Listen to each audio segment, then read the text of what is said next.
الحمد لله. الأكل كان حلو. أشكرك ونحمد فضلك يا رب. بالهنا والشفا يا مدير. من قلبك يا فوزي؟ ايه تقصد ايه بالكلام ده يا مستر نكش؟ لا، ولا حاجة. فكرتني يا دنكش والله. بقى أنت يا فوزي بتكتب على الفيس المهم سلامك النفسي؟ تقصد مين بالكلام ده يا فوزي؟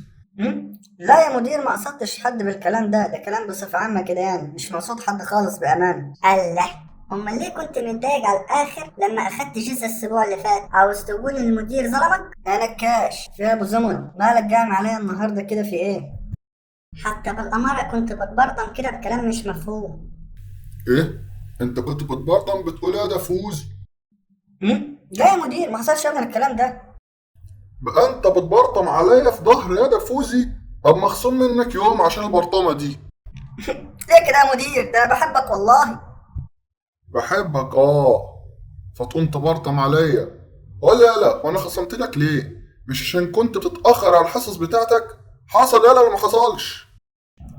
ومش مرة وخلاص، ده 3 مرات. اهدى يا نكش الزفت انت.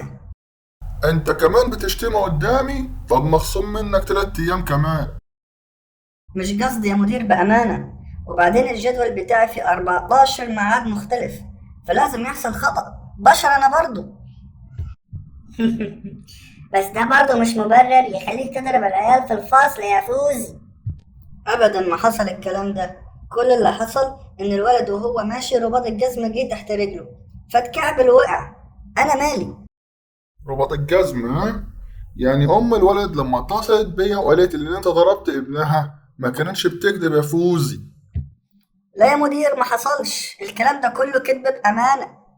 وكمان بتبلطج على العيال يا ده فوزي؟ طب مخصوم منك اسبوع عشان تضرب العيال براحتك بقى.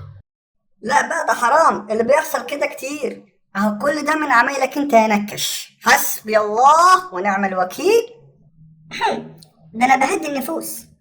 يعني انت كمان بتتحسبن عليه؟ لا، كل اللي نكش. طب عليا الطلاق بالتلاتة اللي مخصوم منك شهر يا فوزي عشان تتقدم.